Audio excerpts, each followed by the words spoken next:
Steve Korngoth. It's all good news. I have to say the presentation by Dr. Vettel was tremendous.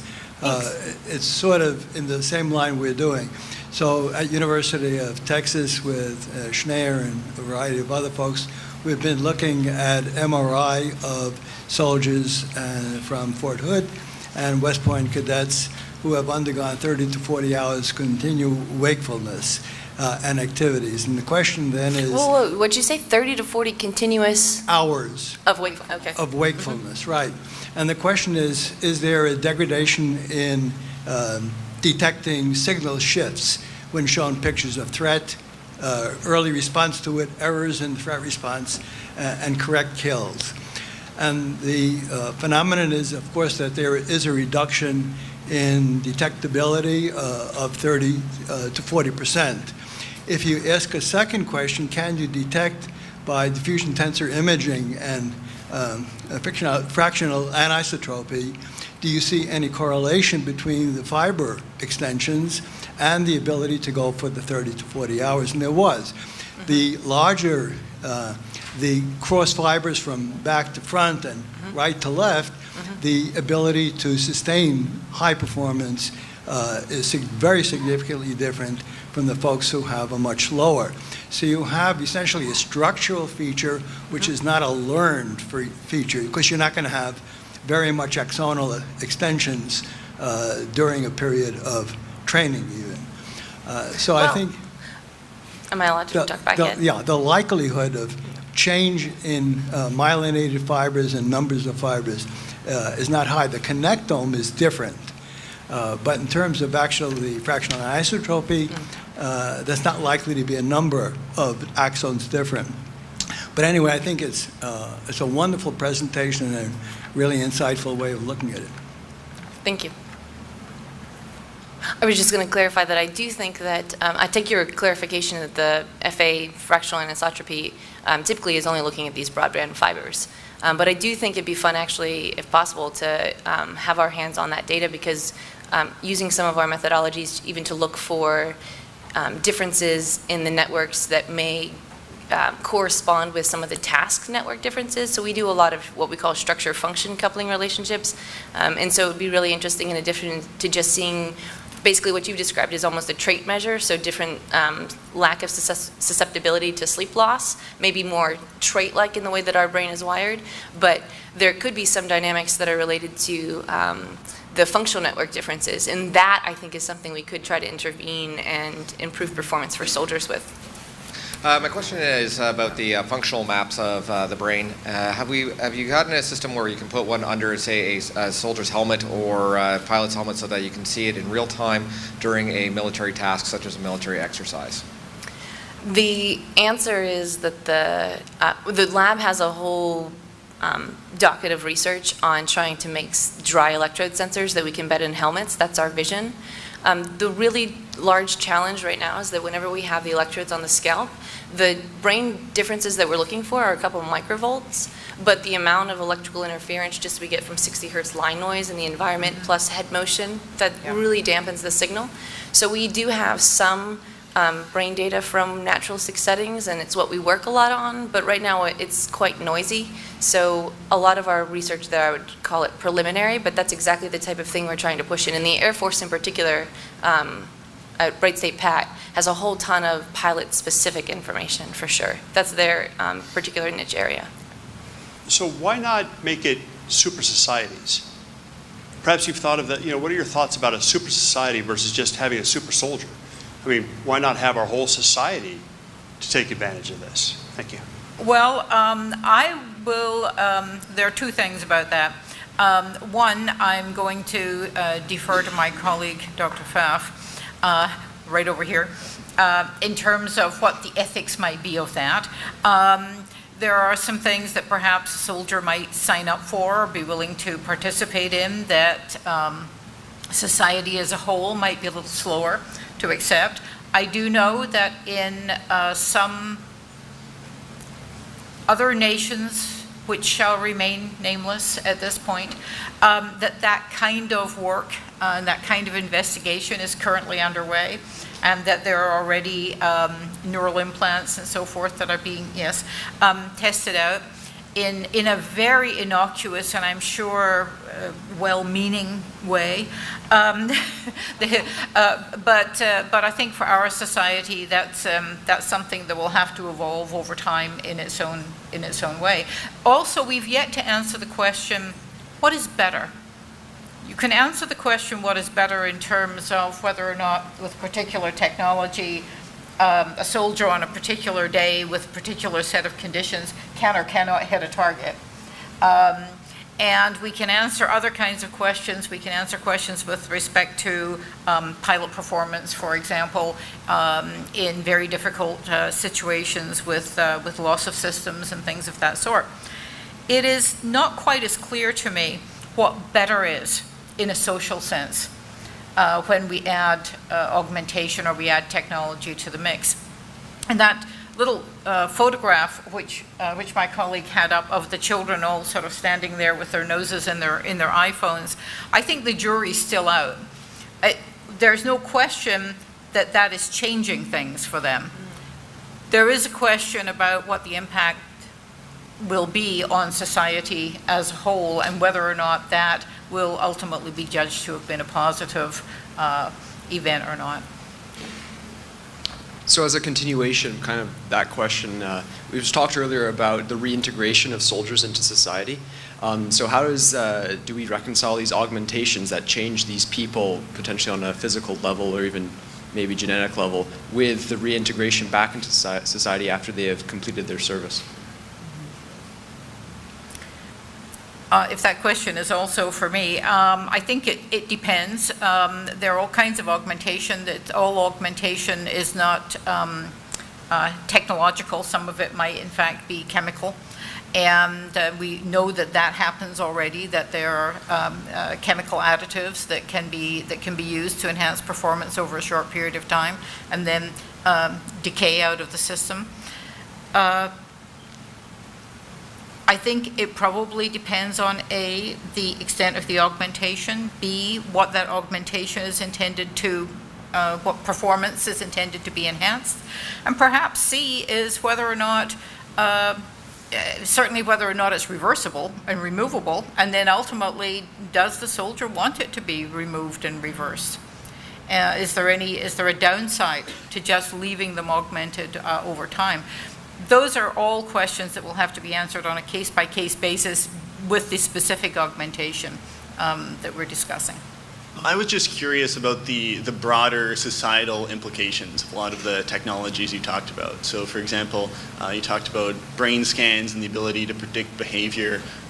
Is it not a short jump to, for example, civilian application for predicting crime or predicting certain sociological aspects? Like, is there a broader issue that we need to talk about when dealing with these types of technology? I think that one's for you.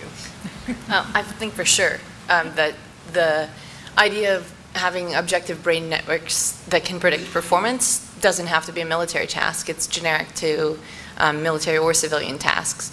And just like we were talking about, exposure to a battlefield environment can change your brain. One of the things we're also looking at now is just the exposure to using a brain-computer interface for a whole month. We're actually looking to see what kind of changes occur in the brain from that, because your brain is all it's doing is learning statistical regularities of your environment. And so if we can start understanding how those changes happen from the technology use, that's an equally important question, because we need to understand what's the societal impact of that, right, as well. And yeah, I don't know that I feel like the ethics panel is going to cover the question that, I alluded to on my slide, which is if we can quantify performance for good use, then we should also be able to quantify performance for bad applications too. And trying to sort out what makes something good or bad is going to be non-trivial.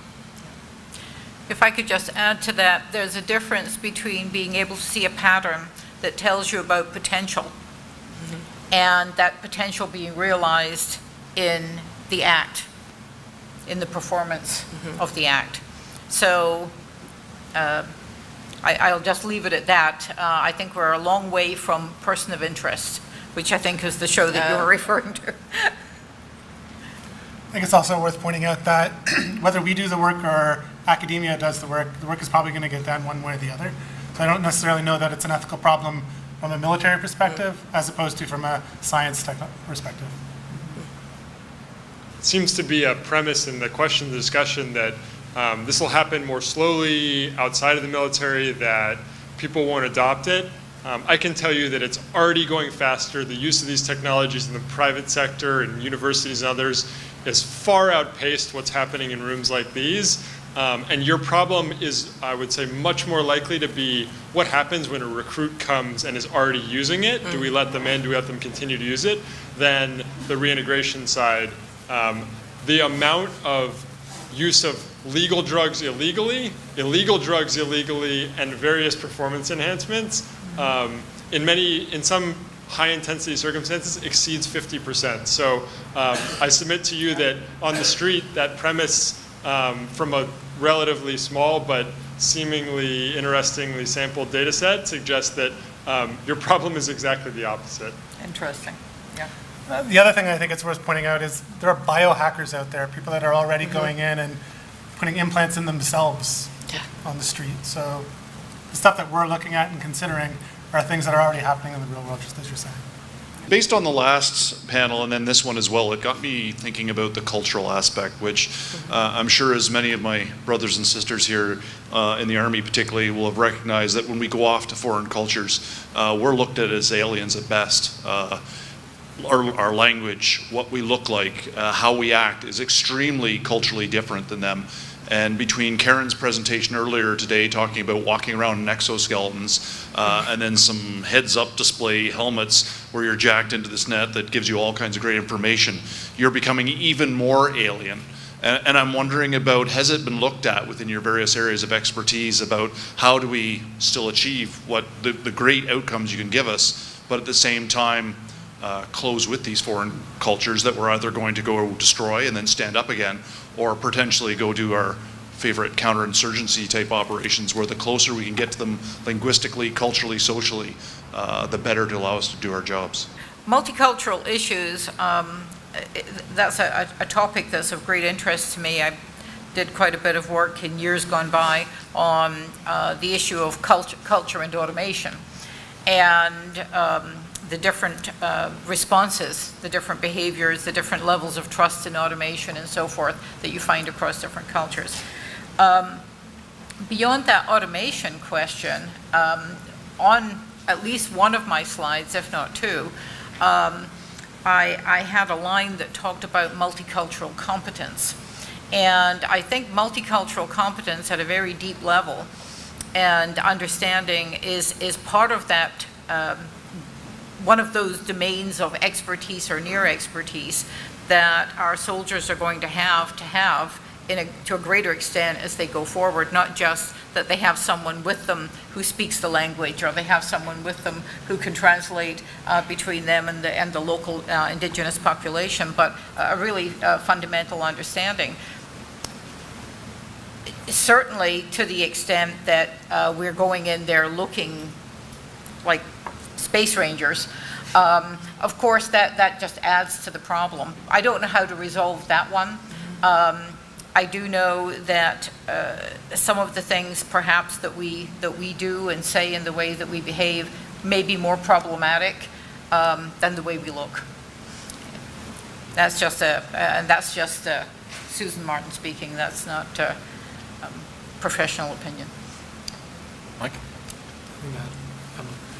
Yeah, I don't have anything deep except that for sure the physical, I would think that a lot of the research that we're doing might be able to help characterize or quantify differences from the cultural perspective for perception or understanding or decision-making, these kinds of things, which may give us some tools to better integrate our cultures more efficiently, right, if we can start understanding differences. But I thought the bulk of your question was about wearing the technology that will visibly make us very different.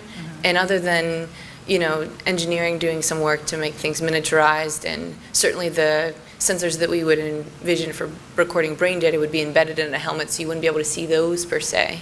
But still, I think the physical difference is not something that I have a strong mitigation strategy for.